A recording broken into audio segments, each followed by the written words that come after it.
Hello everyone, আসসালামু আলাইকুম। সবাইকে পবিত্র ঈদুল আজহার শুভেচ্ছা অভিনন্দন। দেখতে দেখতে চলে আসলো 2026 কুরবানির ঈদ। আজকের এই ব্লগে আপনাদের সাথে আমি শেয়ার করব আমার ঈদের সারাদিনের ব্যস্ততা, কুরবানি আর অবশ্যই খাওয়া দাওয়া।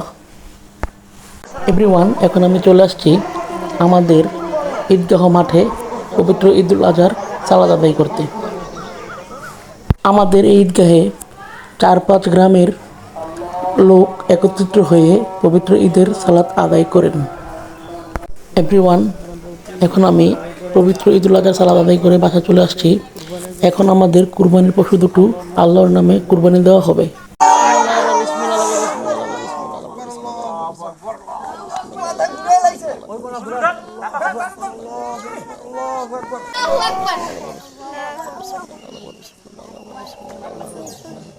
মুরব্বী চাচা প্রথমে আমাদের খাসিটি একাই বানিয়ে ফেললো। খাসিটি বানানোর পর এরপর সবাই মিলে আমাদের কুরবানির গরুটি বানাচ্ছে। এভরিওয়ান, কুরবানির মূল শিক্ষাটি হলো ত্যাগ এবং ভাগ করে নেওয়া।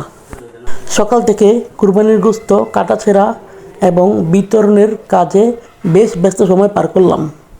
কাজের শেষে এবার হলো আসল মজা। খাবার টেবিলে মায়ের হাতে স্পেশাল লাচা সেমাই, মজাই আলাদা।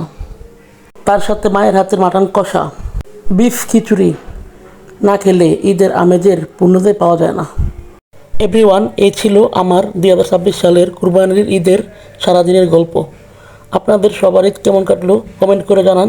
সবাই ভালো থাকুন, সুস্থ থাকুন। আল্লাহ হাফেজ।